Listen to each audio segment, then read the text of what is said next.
Hello, people viewers. Welcome to Mr. Who Reviews. So today, I'll be reviewing Yu-Gi-Oh! Season 4 Awakening Dragons. I found the online title of the series because that's the only online title I can remember. Or that's the first one I remember. There were online titles for Season 3, but I can't remember them. I remember the one for Season 5 and this, but Season 3? No. Anyway, in the first episode, Rex and Weevil are walking down the street, wanting to do Yugi for the different score cards. Then this guy that looks like a Sith Lord comes to them, or they bump into him, and he sends them to a duel with a weird looking duel disc that is obviously not made by Kaiba Corp. Right? And then you see Johnny walking down the street that he's heading to his natural history museum to hold up the god cards to the stone tablet that Sivu sold him. That's it, but when he gets there, his friends are as well saying his form and stuff like that. So yeah.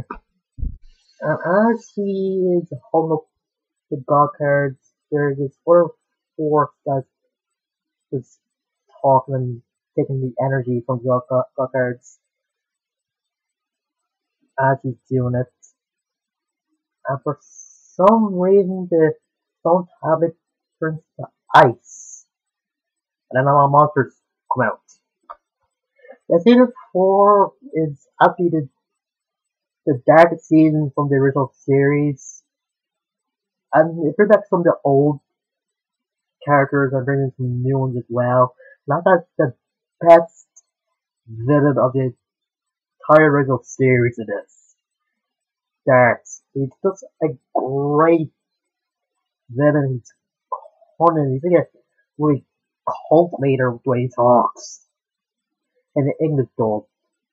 For some reason, some of the characters in the Japanese version sound like kids to me. Like even the adults. Well, some adults, but whatever. Oh, anyway. And it has some henchmen. The one that was doing Rex and Weevil was in 2 episodes. And when he got defeated by Yami, he got his soul taken by the seal of Orichalcos. This was a good card, or just a great dark card. And the god card gets stolen by these 3 bikers who work for a dart named Raphael, Venom, and Alistair. Now their backstories are a bit different in the English version than in Japanese, and it's just way darker in the Japanese version. Like after he tried to get revenge on Seto Kaiba, since it was his father that supplied a neighboring country or something. Yeah, they don't really say it, like they do say that the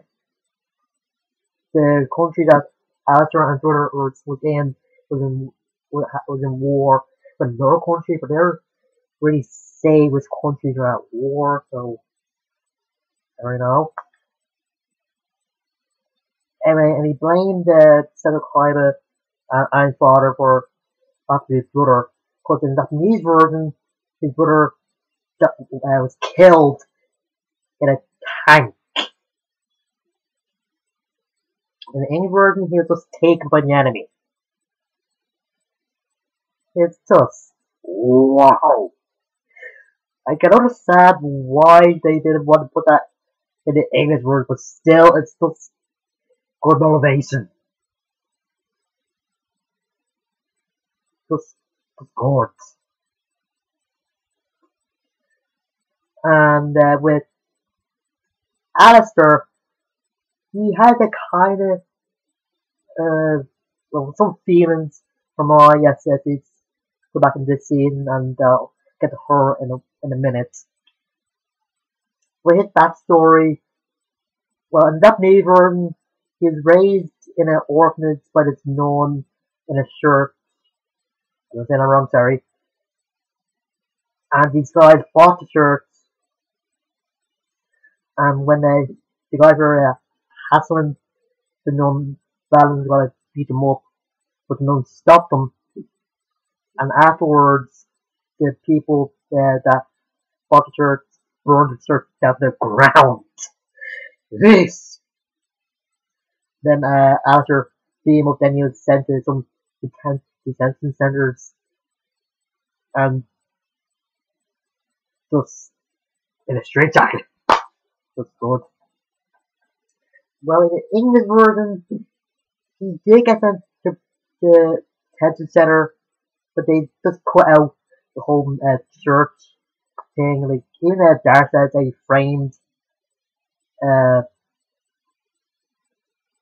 Alistair for his first theft. So, with Raphael, he had a good life when he was a kid. Like, he had some wealthy parents, and I don't know if he had two young sisters or two young siblings, or one young sibling and one younger one. We had siblings, but when the boat crashed or was in a big wave, he just got out to sea and washed up on the island.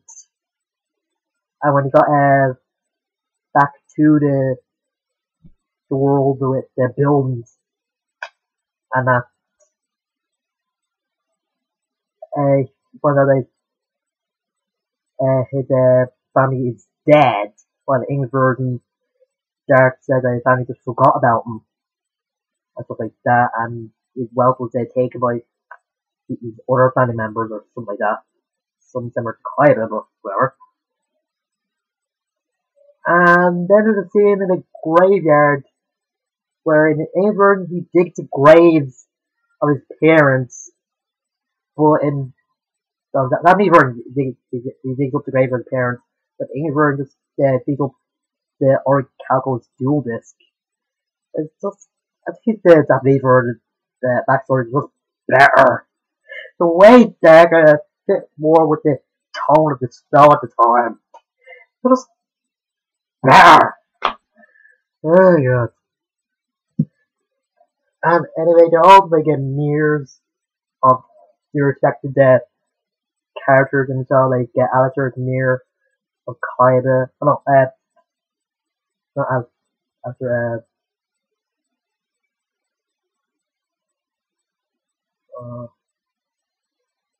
yeah, I think Alistair. And let's see. Raphael is the mirror of the Pharaoh, and Valen is mirror of Joey. I think I got two names mixed up. And that's a good tag. I like to say the mirror images of the protagonists in the show, but now you have mirror of protagonists and the friends of the protagonists. It's just good. Oh yeah, this is the first season or first time that Yugo has mentioned the parallel worlds. Because this introduces the world of Doom monsters called the Dominion of the Beasts, where the three dragons lie in wait for some chosen ones, not more chosen one stuff to release them. That was cool. I love Battle Dragons, so easy that this is my favorite season of the original Yu-Gi-Oh! It was great. Now with my scene joined up with Dex and his crew, because he didn't think to get that much respect for dueling, and he just felt alone, and people kept comparing her to Yugi, Kaiba, and Joey. Yeah, Joey. I know it's like a Z one, and it's just been being alone a lot, and that's when Valens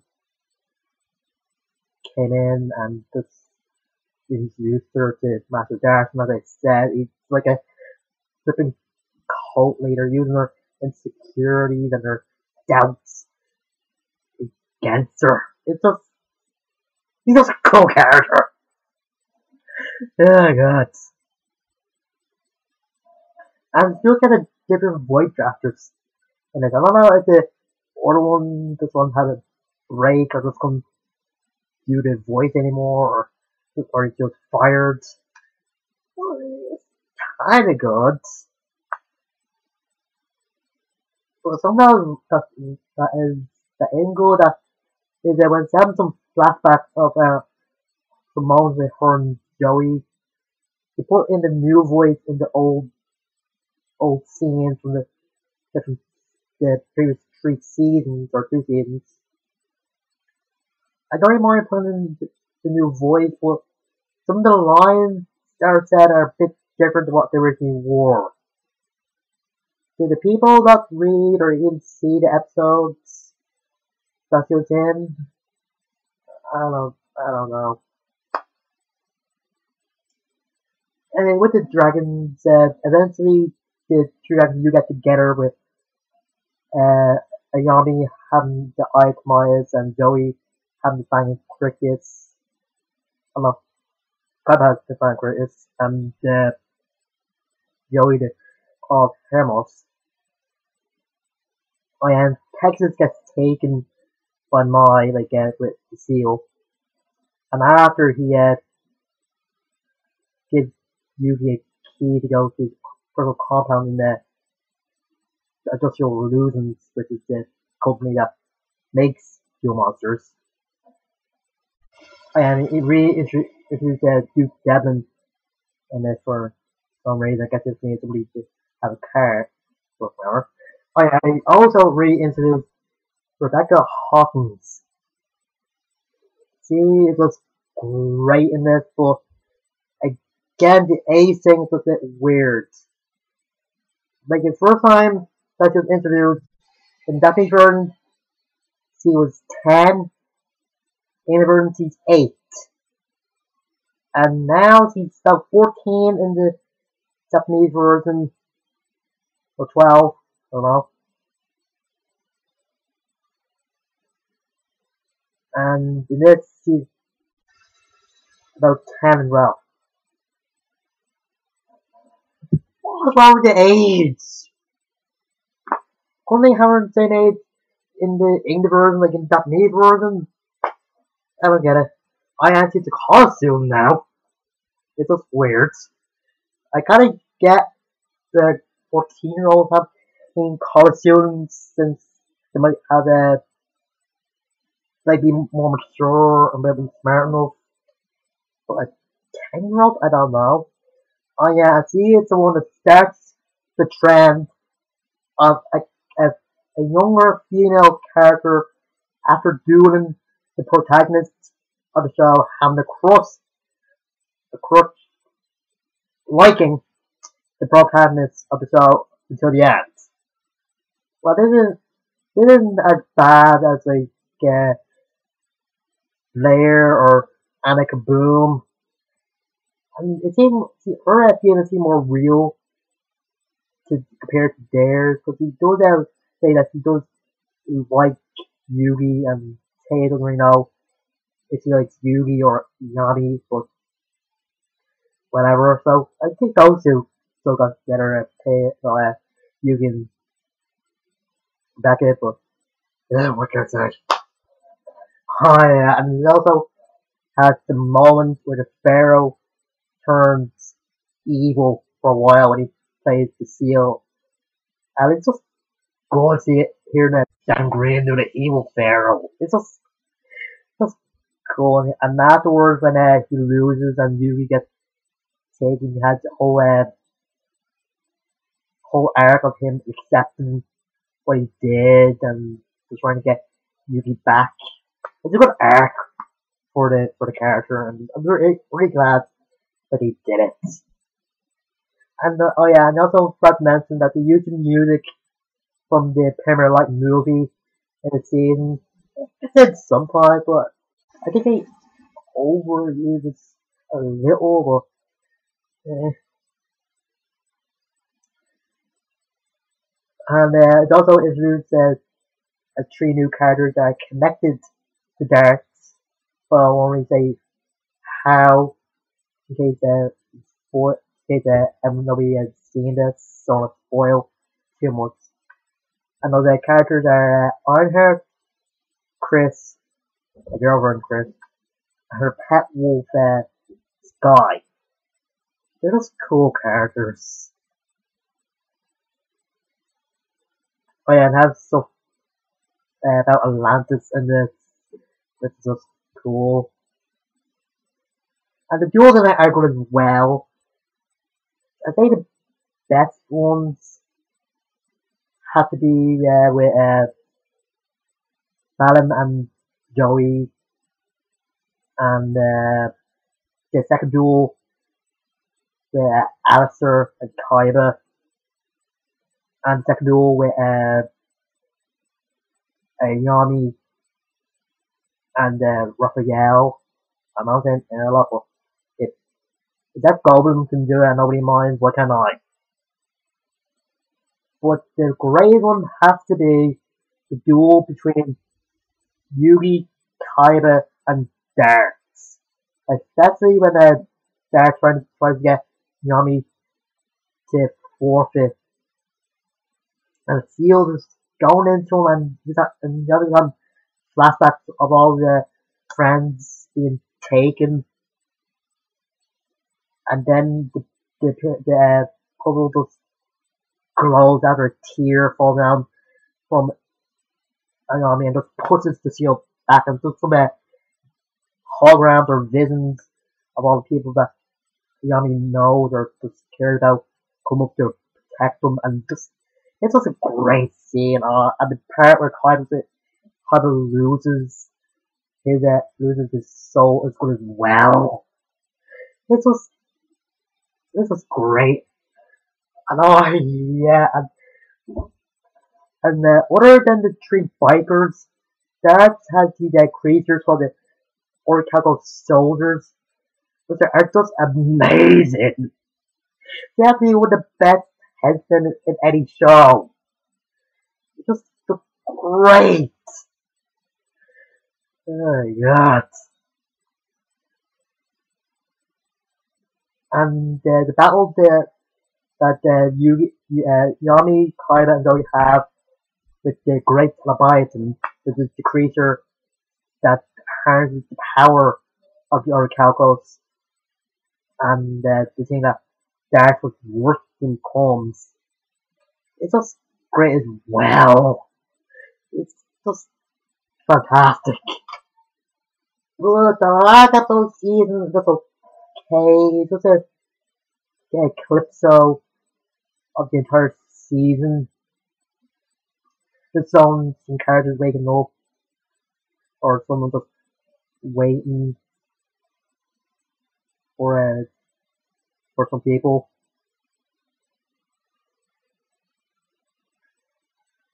And overall, this is just a great scene. It has some tension, drama, and just some plot twists and some reveals are just good. I just hope that the writers for this are glad that they wrote it, because I am just thankful that they wrote this. This is some of the times where 4Kids did right half the time with some of the lines and cutting some great stuff out, but still. And that's my that's my favorite season from the original Yu-Gi-Oh! And just fantastic. I give it a 9 out of 10. And next week will be the final episode of Yu-Gi-Oh! No, final series of Yu-Gi-Oh! Duel Monsters. This is split up to 3 parts. One good, one a bit bitter, but okay, and the other is just great. Until then, I'm 2. Out of there.